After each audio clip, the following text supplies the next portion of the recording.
दरभंगा के मेला घुमैबहे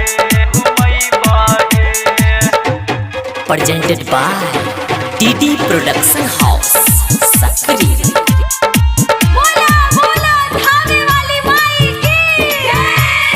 मुखिया जी के गाड़ी मंगैबहे दरभंगा के मेला घुमैबहे।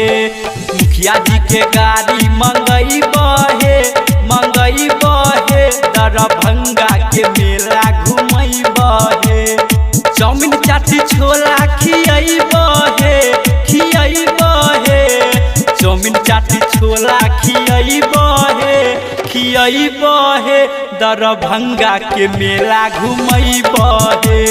मुखिया जी के गाड़ी मंगैबहे दरभंगा के मेला घुमैबहे।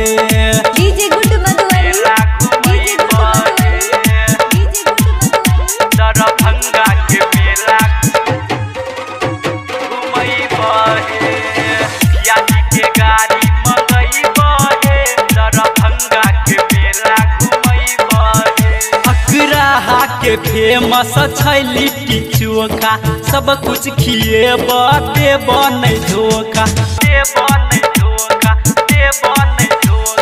हाया घाट से ले बैला ले चुनरिया, मैया के चढ़ाबैला चलिह दुआरिया।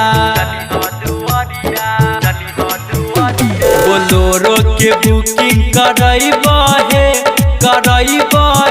दरभंगा के मेला घुमैबहे। मुखिया जी के गाड़ी मंगैबहे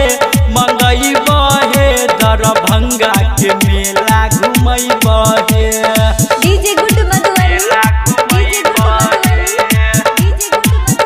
दरभंगा के मेला घुमैबहे। मुखिया जी के गाड़ी मंगैबहे दरभंगा के मेला घुमैबहे। देवीपुर के फेमस छै रसगुल्ला, चिकनी में किन देबा तोरा नाकबुल्ला। हलवारा से मंगेबै अरहुल माला, माई के चढ़ेबै खुलते किस्मत के ताला। बलहा के शॉपिंग करैबहे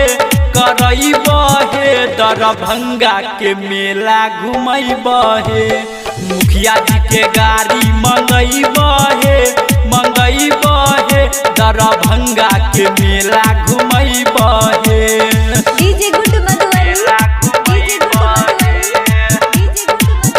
दरभंगा के मेला घुमैबहे। मुखिया जी के गाड़ी मंगैबहे दरभंगा के मेला घुमैबहे। हरिनंदन सावरिया के छोरी हनै साथ है, प्रदीप सावरिया के पकड़ लीह हाथ है। लागल रहै छै भीड़ बड़ा भारी, संगे संगे चलिह माई के दुआरी। सज धज के तैयार रही है दरभंगा के मेला घुमैबहे। मुखिया जी के गाड़ी मंगैबहे दरभंगा के मेला